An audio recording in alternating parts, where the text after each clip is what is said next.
Hey guys, welcome to another episode of Eating While Broke. I'm your host, Colleen Witt, and today we have very special guest, entrepreneur, founder, CEO of Mercy Angels Hospice, and my butler, Al, is in the building. And you are also on Indie Bosses. Yes, Indie Bosses reality show. Correct. Indie Bosses reality show. So we're going to get in all the tea, but before we get into all the tea, we got to get into all the food.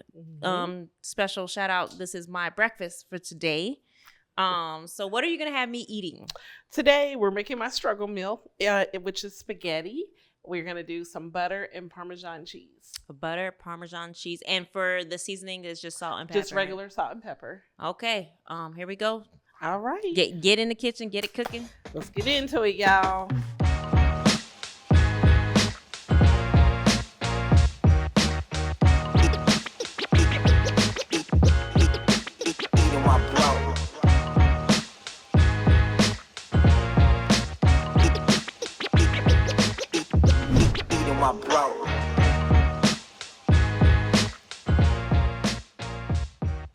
So you're going to take a little handful of spaghetti. I always break my spaghetti up because it's easier. You just do it in half, right? I just break it in half. She already got the water boiling, guys. So you just simply put it in. Let's get a little spoon here. Do you there's a wooden one right there in front. Got it. I only put one because I was being lazy. That's all we need. So just kind of stir it around a little bit. Let's see, since you said you was really hungry, and put a little bit more. Go ahead. Okay.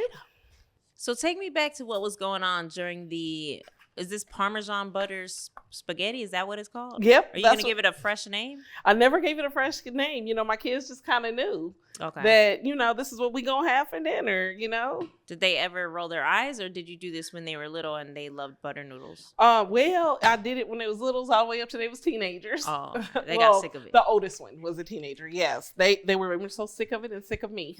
Oh, for real? Yeah, well, because, we had struggle meals growing up, I think we've all had them. This was just like the go-to. It was quick, it was cheap, and, they liked it. So this is after you started your own family? Yes. I started having children really young. I started really early. I was like 16, had the first one, had the second one when I was almost 18. And so, having two kids that young. Did your mom beat you up? No, my mother did not beat me up. But however, my mother made me go get married. Oh, okay. Yeah, because the religion. She said, "I'm gonna give you true punishment." Yeah, that's exactly what she did, honey. My mama wasn't playing. You want to be grown? Yeah, she's like, "You want to be grown? We're gonna go and get you married off." Is that why you ended up having a second too? She set you up. Yeah, she said. Well, no, the second one was already on the way, and they was like, "Okay, so y'all need to get married. Y'all love each other that much." And so we had to get married. I was raised Jehovah's Witness, so my parents wanted to make it right in the eyes of the Lord. So it was like a shotgun wedding to this man that was much older than myself. How much older? Oh my God. Let's see. I met him when I was 12 and he was 20. So what is that, like 8 years older? And nobody got their butt whooped? No, not at all. My parents, when I got pregnant with the oldest one. Shout out to where are you from again? Indiana. Well, back then it was legal. But by the time I got pregnant, it was legal. My parents did call the police and they were like, oh no, in Indiana you can give consent at like 14. So it was like totally legal back then.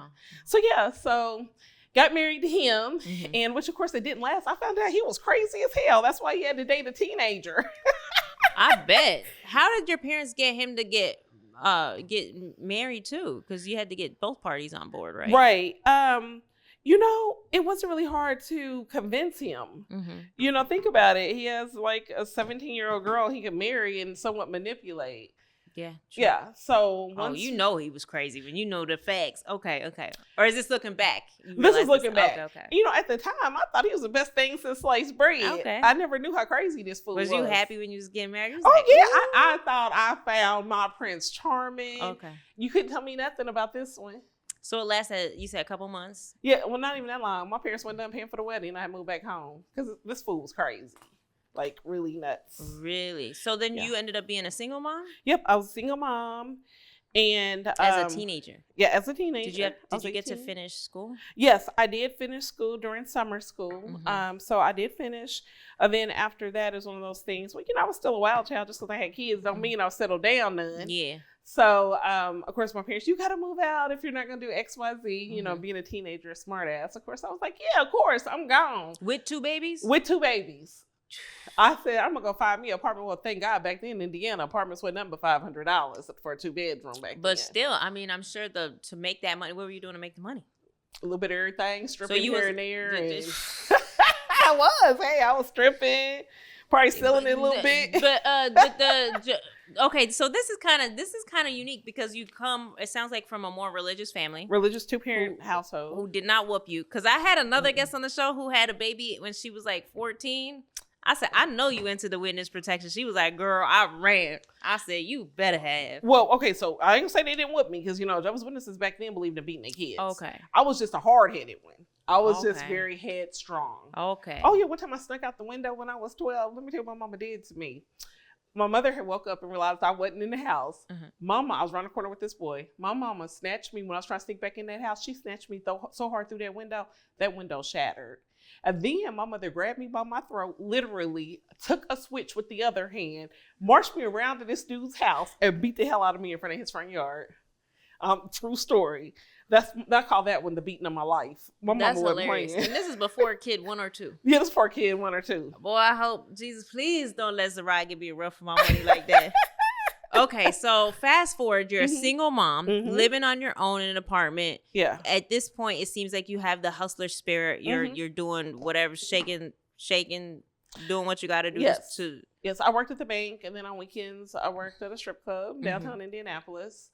And then, you know, I saved my money, though. I was one of them smart hoes. I saved my money. I wasn't out just, you know, spending to be spending. So, yeah, I saved my money. And then I started kind of, you know, turning myself legal, in other words. I started trying to get better jobs. I did actually work 2 jobs at one point because I was trying to send my kids to private school, the 2 older ones. But you say legal. Isn't stripping legal? No, it is. Girl, but strippers, we do other shit. I was just trying to turn it. Yeah, I was just trying to, you know, get out of that. You know. Okay. No, I can respect. Extra clarity. Yeah.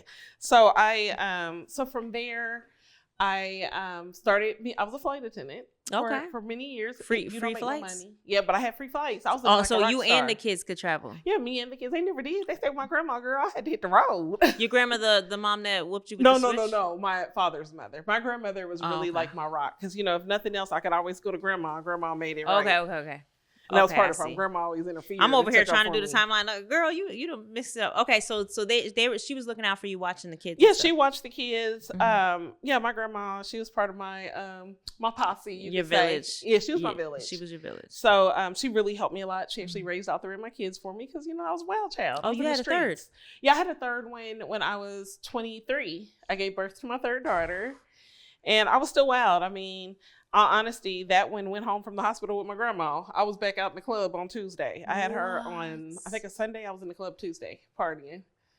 So, obviously not a C-section. Yeah, it was. What? 3 C-sections. Girl, let me just say, I'm going to give a snap forward. What I didn't mention in the intros is that you run a multi-million-dollar company. I do. Which is like, just hearing just the beginning of your story is like, whoa. You know, with that, let me add this. I always had determination because being in high school, especially when I got pregnant with the second one, I had a guidance counselor tell me, you're never going to be nothing. You should just go ahead and quit school. You then ruined your life. You're ruining these poor children's life. I was told that I just wouldn't be nothing. And I always kind of kept that in the back of my head that, you know, this person thinks I'm never going to be anything. So I always had the determination to prove otherwise, that I will be something. You know, but it was just at the time, you know, busy taking care of kids, trying to send them through private school, trying to get myself together. And you were putting them through private? I was determined they was not going to be wild like my ass. You know, I sent them to a religious school because I was like, hold on, I can't have y'all being like mommy. We're going to get y'all some Jesus early. Wow. Now, is there any, I guess, have you ever done the digging of like, if there was like a lineage wild card, like, you know, like maybe it was like a passed down gene or no, I ain't never went that far now. I don't know if it was a passed down gene. Will you have siblings? I do. Or any of them like you? No, my brother was the perfect child. He was he always did what my parents said do. He just kind of took care of his own. You know, he was a straight A student, never gave my parents back talk. My sister was a little wild, but she was sneaky. I did my stuff out in the open. Not that one. You like to get caught. There was part of yeah, you I didn't care about getting caught. Oh my god. That one would lie, do everything else to avoid getting in trouble. But I was, and she was like, mama gonna beat you. Why couldn't you just? And I'm like, I'd rather tell the truth, go out and take the beating, and keep on going.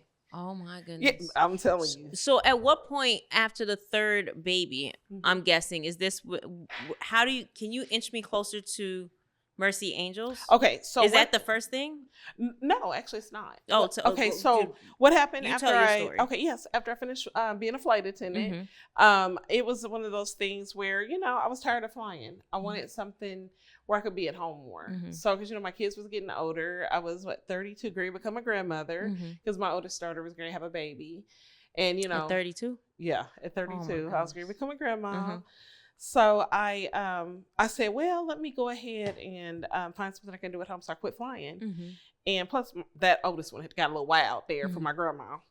So I went ahead and she served you back. She did. Taylor got me good. Let me tell you. And then she did exactly what I did. She hid her pregnancy. Karma. She hid her pregnancy just like I did. She hid it? Yeah, she hid it till she was like 7 months. But I had her beat. I hid my pregnancy with Taylor. Let's put it like this. By the time my parents found out, I had her 2 weeks later. So let's move along. So but I like that you're saying that, like, I guess it feels like you showed up for your daughter the way your grandma showed up for you. Absolutely. So you got a different job. Yes, I ended up getting a different job. So I went into sales. You know how you go to Walmart, you go to gas station, and you see the little terminals, which are. So I started selling those. The card terminals. The card terminals, yes. Okay. And I actually got wildly successful with it. And it was out of the blue. It was so funny because my first month, I made 6 figures. And I was I thought it was a bank mistake, to be honest with you.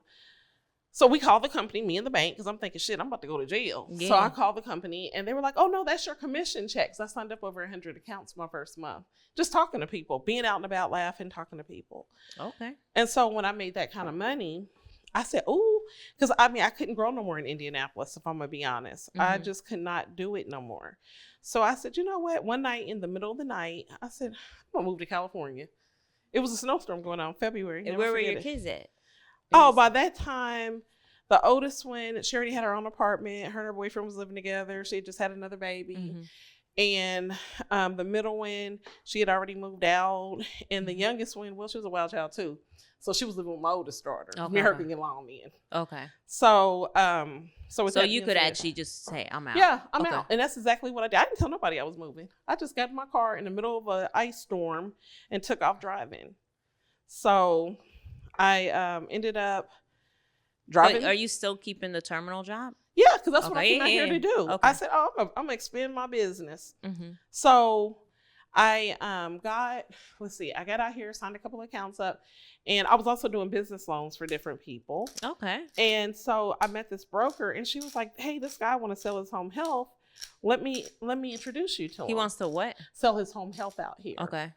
And so what does that mean? He was selling a home health business. So if let's say you break your leg and you need a nurse to come in. So that's what it was. At first I told him, no, I wasn't interested in purchasing it, but I'll see if I can find someone to purchase it. And I couldn't find no one. So I'm like, I'm sorry, I can't find no one. He's like, why don't you buy it? I was like, what? Because, I'm used to being wild and free just myself.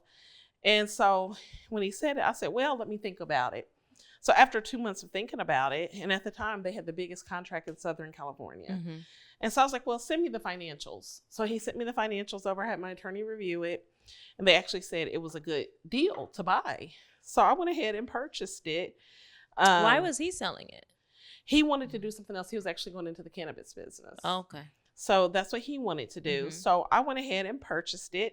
And then from there, we had the biggest contract in Southern California with this medical group. And so someone came to me and said, hey, I know someone who wants to purchase a hospice. Or no, who wants to sell a hospice. And at first, same thing. I said, no, let me get used to what I'm doing now. Yeah. But then I thought about it. A month later, they came back, hey, we just got accredited. Do you want to buy it? And so I was like, why not? So I How are these successful businesses finding you? You know what people talk, networking. Okay, nice. And so I said, you know what? I will buy it. And so I ended up buying that hospice. And then, I'm doing my thing out here, but I'm still, I said, oh, I want to do something in Indianapolis. I want to open a hospice in Indy. But then I was talking to a girlfriend who lived in India at the time. And she's like, hey, you know, Dr. So-and-so want to buy her medical practice. And I'm like, she does? And so I set up a meeting with that doctor. I'm just curious, before you get to that part, what is your day life looking like running these hospices and these health? Very busy. Was it hard to adapt? Not really, because you gotta realize when I had staff already come with the business. Okay. So that part wasn't hard, but I still needed to learn the regulations. This looks delicious. Oh, thank you.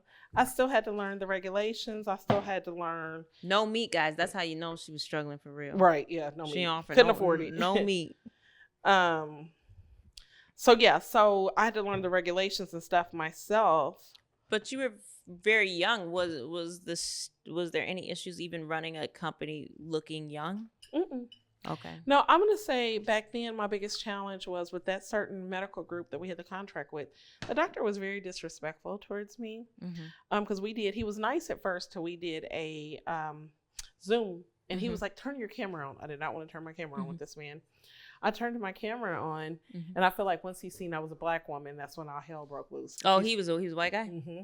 White Jewish doctor. Oh, okay. And he after that point, he started like really going in on me. And so finally I was like, you know what? I don't have to put up with your disrespect. So I was like, I want to end the contract with you guys, which for me, I think it was a smart decision because the disrespect I wasn't going to keep putting up with. So, but how much money were you like going to lose for that disrespect? I'm just curious. Okay. To be honest with you, that year we had done like close to $6 million. But to me, my respect is priceless. It gotta be priceless. It is. I mean, listen, my what is it? The I-9 or the 1099 they sent me was like, I think it was like a little over $6 million. I know $6 million is point something. Is what it was. But, I just, my respect is everything. Well, they say usually once someone experiences success, they are more fearful of taking risks. It sounds like you're the polar opposite. You're like, 6 million, bye. I can do it again. That's how I feel. I mean, I have so many different ideas. So then in Indianapolis, I decided to start a hospice because, we're needed within our community. Representation is everything, especially within the medical community. I mean, my mom, she passed away due to a medical error. Oh, so it started to get very close to home for you. Yes, exactly. We got to try this before. Okay, let's go try it. How do you feel? Is it supposed to be this gooey? Let's make it his to eat it. I feel like it's really gooey, sticky. I know you don't want to try this, do you? No? We'll put a little more butter in it. So it'd be less sticky, but a little bit more butter. It just needs a little bit of meat. Your kids are tired of this dish. Oh, they were. They were sick of it. But it's really good. Try not to chew in the camera. I'm going to take one more bite, guys. I mean, in the mic. That's really good.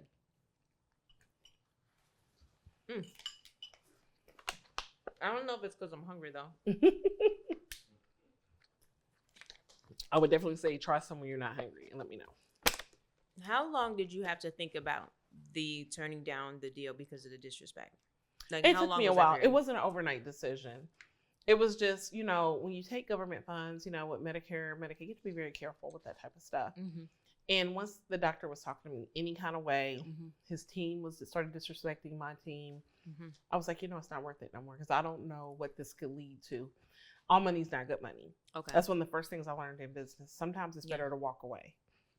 And with government contracts, aren't they a little bit more rigorous? Like, it looks like a good dollar sticker up front, right? But is the fine print usually terrible? Exactly. It was. I mean, I had my attorney re-review their contract, and even he suggested it. He was like, I don't see this getting any better. You do have the right to terminate the contract. So that's the decision that was made. Nice. So you decide to take your business to a whole nother state. Yes. How long and how hard was that process? So once, I met that doctor in Indianapolis, I decided to purchase her practice. And so, it's a primary care practice. And then I was like, you know what? I need something fun. I need something fun to do because, I mean, working with sick people all the time, So I said, I'm going to do a med spa. Okay. At the I same like that. time That as sounds I'm fun. working with the hospice, the hospice, it's a lot of steps to get that going. We had the office space. We're waiting to get our state licensing. So I said, you know what? I'm going to go ahead and do something fun. So I ended up opening a med spa. And that was a fun project. We were able to get it. We did everything from the ground up for the med spa. Wow. So in that process, we got that finished. Then I was like, let's focus on this hospice. So with the hospice, we were able to get our state license. We were able to get accredited. And we are now open. So taking patients. Did you ever go back to school and say, hey, remember when you said... You know what? I did not. And I often thought about going back down there and saying that, if that teacher's even still alive. It was an older teacher. And maybe they thought that because from the era they came from. But I definitely thought about it. But I'm going to say this much. Some of the people I went to high school with, I do kind of chuckle, including some family members who counted me out. Because, I do have a certain family member that like to get smart every now and again, throw little digs. And it's like, okay, lady, I make more than you make in a year in 1 month. And I try not to be cocky like that, but it's like... I mean, you hey, if they throwing insults or undercuts, I mean... Oh, I've said a few things back now that I got older. I'm just Okay. kind of like, girl, come on now. You brag about, this cousin, she got her degree, she got married, she did X, Y, Z. Okay, and she's a glorified babysitter. Like, girl, go sit down. And I'm not knocking that job. Yeah. I'm just saying, let's not throw daggers at each other. So. Were there people in the family that were extremely motivated by your example? I'm going to say not really. A lot of my cousins, they were, I'm in college, I'm doing this, I'm doing that. But once again, girl, you a teacher, you're only making like $30,000 a year. Go sit down. But they never said like, hey, I'm doing this because sometimes people could choose different lanes, but be like, and they could be like, man, you getting out the area, you getting out the hood made me believe in myself that I could get out the hood. Or you being a young mom, because I get it. Like, before I was mom, I judged all moms, especially single moms. But now I'm like, oh, no. you don't judge those people, Yeah. But I'm just saying, like, you're a good example of, like, hey, you could be a teen mom. You could be a mom that likes to have fun. Like, you were the relatable person that, like, I would say my children realize that. Because, like, my oldest daughter, she's graduates in May to be a nurse practitioner. She started off as a CNA and worked all the way up. And now she's telling me, Mom, I think I'm going to go to med school. Okay. She built her house. My oldest daughter, she's doing everything. Same thing with the middle one. The middle's a little different one, but still she's went to school. My youngest daughter, she's a social worker. So all my kids are college educated. They all, they're a little wild, but they all still reeled it back in and are productive, citizens in society. Do they reference your work ethic and all that? They do, especially the oldest one. They don't make excuses. Okay. They get it done. And that's what I've always told them was never make excuses. I expect for you to be successful. I don't care what your situation happened. You still have to take care of yourself. You still take care of your children. And they all do a beautiful job at that. Now, when it comes to the baby daddy. Which one? Because they both a lump of nothings. Okay, lump of nothings. Like, how does that, do they look at you like because you are the provider, like that's just your responsibility, one? And how does that affect you? Okay, or did it ever affect you? No, it never affected me. The first one, I was just trying to run from him. He was a stalker. The first ex-husband. Yeah. It's so funny when I say he was a stalker, so was his wife. Literally stalkers. I never understood that mentality from a female. You listen to whatever this man tell you, but then you go stalk the ex-wife. Yeah. So no, I never, no. I just kind of took care of my kids and just kind of moved forward. Back to the inspiring of others' journey. Yes. Are you doing speaking engagements or any of that? I have done some in the past. And, I talk about mainly just being an entrepreneur, the ups and downs of being an entrepreneur. We all know it's not all roses being an entrepreneur. No, it's tough. It's definitely stress, because you can't let yourself fail because this is your livelihood. So you have to stay motivated. You have to at times motivate your staff, even when, you have problems. Let's be real. None of this is easy, if I mess up, my staff don't eat. So, you have to kind of, really stay up at night and really, plan everything out as far as the company, as far as the quarters, what are we going to spend money on? What are we not going to spend money on? What are we going to cut back? So that type of thing. And then how do you deal with cash flow issues? Because this is a topic that I feel like not enough people are talking about. So do you face them? I feel like all companies face it. Let's be honest. I mean, like when it comes to my medical practice, like I'm always telling my staff, especially my my office manager, it's like, look, this insurance, this administration, they have cut back. So we got to do this in return if we're going to stay out there. My medical practice is in the inner city, so we're needed. Okay. But it's also, the fact is that we're 90% of our patients are Medicare and Medicaid. So when they cut back those services, these people still need to be seen. So it's not like, to me, it's not an option for me to shut my doors, but we have to be smart on how we spend money and how we could try to still make money. So what are one of the hardest challenges you faced owning this type of business? I'm going to say, I'm going to say staffing. We all have those problems, especially being in the medical field with COVID. These nurses out here, at one point, they could travel and make $100,000 a month at some point in some assignments. $100,000 a month? You had some of those. You had some. During COVID, they was cleaning up. They was cleaning up. So it's hard when you're a home health or even a medical practice to try to keep like practitioners in. Why go work for me when I might pay you $100,000 or $90,000? Well, you can go over here and make $300,000 or $500,000. Yeah. So I would say that's one of the biggest challenges in the medical industry. I know a lot of people in I don't want to say a lot of people, but I've ran into a lot of people in real estate. They'll say, "Oh man, if you could open like senior housing or." Because in California, I think senior housing, you can charge like $3,000 a bedroom or something like that. You can. And in this market, the way real estate is, that may be the only way you could pay a mortgage, you know? But from your background, do you think that's an easy feat, or is there a lot of hoops? Here in California, honey, it's a lot. I mean, because it's a lot of regulations here, a lot of regulatory pieces. Can it be done? Yes. But is it challenging? Also, yes. Would you ever consider senior housing, or you like the hospice? I am more okay into the hospice arena. Now, I did think about opening like maybe more of a senior daycare situation because that's also needed. Kids, like unfortunately today I'm the kids of the baby boomer generation where they need the care. Like we all still work, so we can't sit at home, with our parents. So a daycare situation I've definitely thought about adding. I never thought of that. Yeah, just to where, they come into the center at like 7 to 3 or 4. So if they do have to go home alone, it's not long, an hour or two, the next family member's there to take care of them. Yeah. Now, I had a grandma that recently passed from through hospice. My grandfather went through hospice. This is the immature question, but like dealing with the bodies and all that, like, is that like weird, or do you feel some type of way about that part? No, actually, okay, so my staff would be the ones that normally go and, deal with the family. Sometimes I do show up after the patient has passed, to offer support. But no, it's the circle of life. You know what I mean? Now, I'll be a liar if I was to sit here and say I never cried when one of my patients passed. Of course I have, because, you get close to these people and you get to know the family. So yeah, it does hurt when they pass away. But being in this industry, it gives you a different perspective on life as a whole. It does. So what's your view on like death? I know that sounds crazy.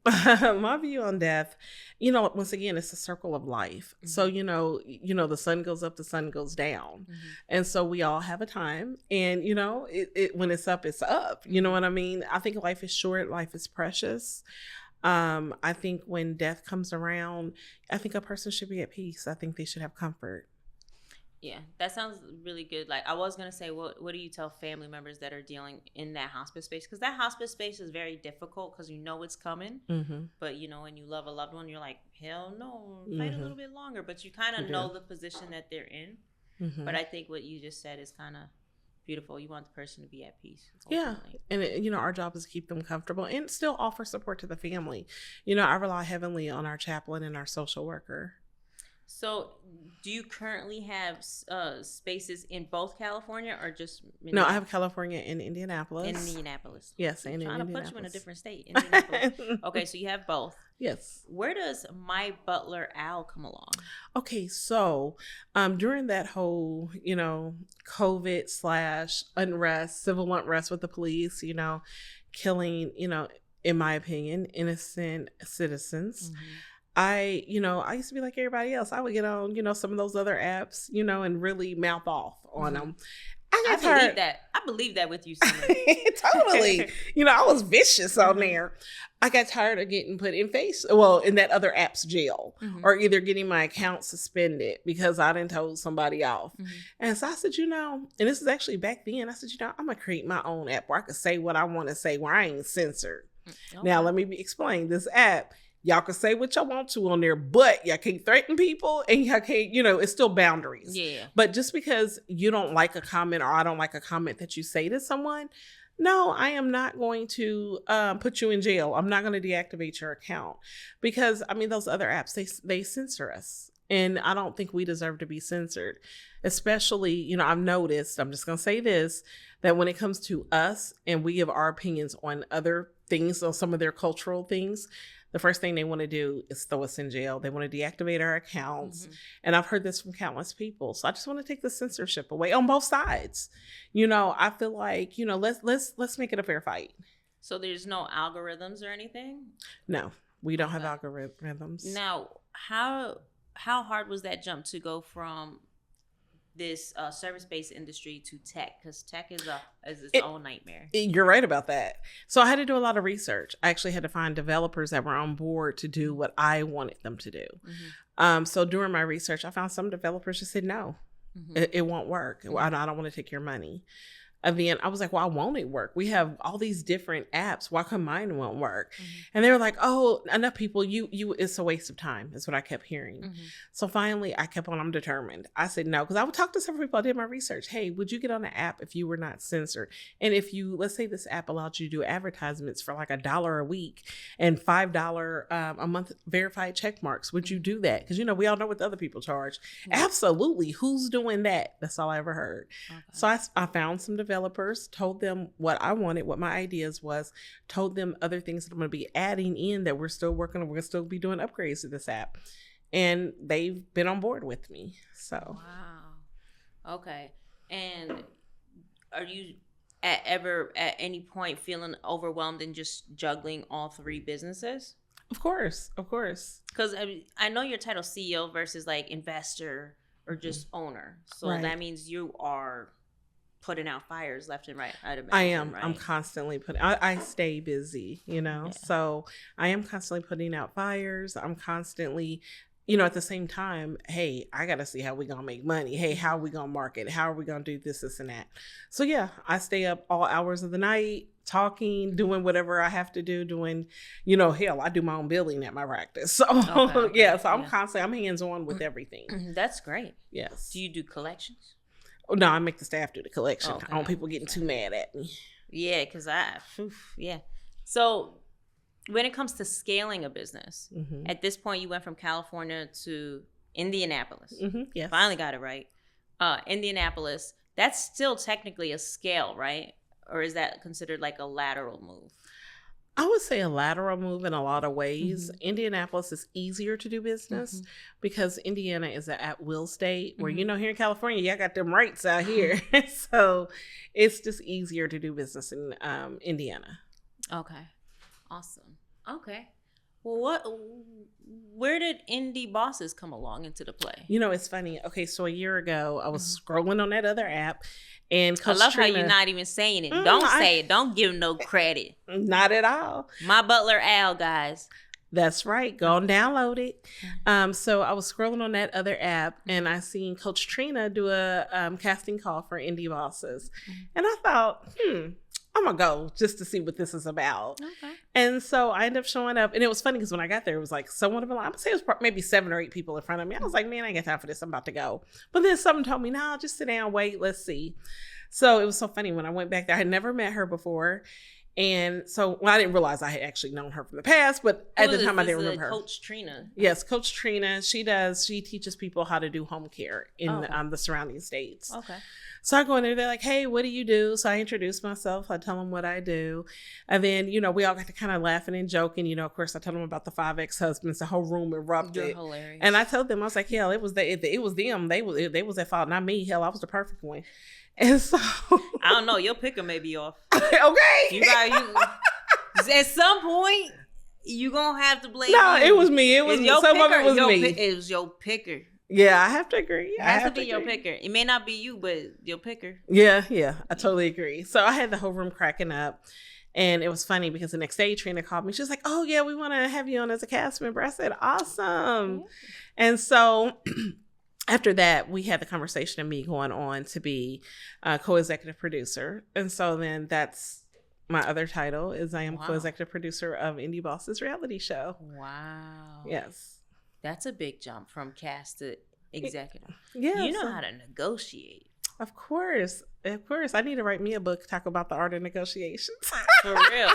Well, I can't use that title, but Why? Is that already, I guess. Yeah, you know who wrote that. No, I don't. Okay, we can talk about them on here. Oh, okay. I like how she ain't promoting nobody. No. She said nope.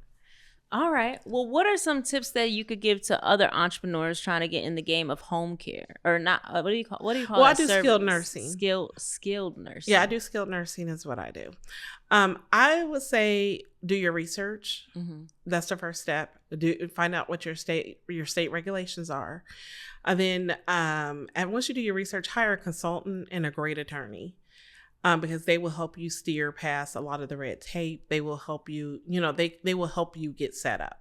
But definitely do your research. Don't do it just because I heard this makes a lot of money. Yeah. You're in it to it for the wrong reason. You have to be compassionate. You have to love people. If you're into it for money, go get a sales job. That's not the one for you. Out of all 3 businesses, mm-hmm. Which is your favorite? Mm-hmm. I have a passion for people, so I'm definitely going to say hospice is. Really? Yes. I love my When families. I was reading hospice on the bio, I was like, hospice? It's so funny because either people love hospice or they hate hospice. Mm-hmm.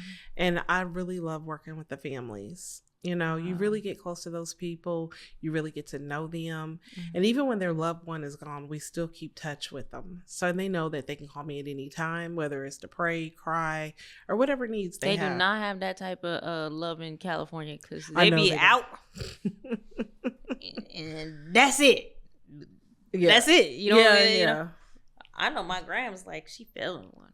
Yeah. Broke her hip or whatever. And you don't, you can't really, California, I mean, I'm sure there's protections, but like the level of service, I don't think is all the way there. Not the way you're describing this level of service. Yeah. Here is a different beast here, but in Indiana, we still have that Southern root a little bit. So it is a lot different. The people are a lot different than the families are. Are you ever afraid of going back to a Parmesan and butter dish? You know what? I remember actually last time I made that. I'm not, to be honest. My thing is this. I've done it and I will continue to do it. I will continue. It's all about what your self-determination is. If you, just like when I moved to California without a plan, it was an impulsive decision. So, it's how much you believe in your ability.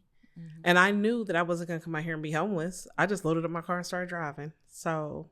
That was a very high risk. It was. How much money did you have when you moved here? Oh, I had more than enough to come back and do everything. Yeah, I was fine. Trust me, I was totally fine. LA, boy, you be sleeping on floors. I know my first year, I was definitely. I was staying in hotels and all that. Yeah, you had the good life. She said, I trucked it like in the middle of the night all the way to the Hilton. I did pretty much. I'm not gonna lie. Actually, it was Santa Ana. It was somewhere. I think Santa Ana, even more luxurious. Yeah. I think I was staying near Disneyland my first night once I got in California. She had the nice ride. Yeah, then I just drove around different parts of LA and Orange County till I found out where I wanted to call home. Okay. I like that. Was there ever a point in all of this that you really were faced with the thoughts random thoughts of giving up or quitting, or maybe something was just like, ugh, I don't know? A couple of times. I'll be honest, a few times I thought about, maybe I should not have done this, or maybe I should, maybe let the whole medical thing go and just go back to me, just, a simpler time when I was just, out selling the ATMs and the card terminals and doing business loans. It was just me. I didn't have to deal with employees. All I had to worry about was myself. And I loved it, because I could stay out, get up at 5, 6 o'clock in the morning, not come home to 9, 10 o'clock, not deal with employees, not deal with, what goes along with having employees as far as benefits, everything else. But then, it's like, no, this is rewarding. You need to step out of your comfort zone. Yeah. All right. And just for the people like me that don't know what skilled nursing is, can you break that down? Okay, so skilled nursing is, let's say that we have a patient that needs skilled services, such as a trach wound care or trach wound care. Let's see what else. IV, they could need IV services. Anything that would be a skilled PIC line, anything that is skilled. Oh, okay. All right. Would you like to say anything to the listeners tuning in? I would actually. Please go on My Butler Al and please go ahead and download it and get verified. All right. My Butler Al, guys. I love to argue with somebody out there about who made it better on Eating While Broke. That's and right. Y'all can squab it out. All right. Thanks y'all for tuning in. Peace out.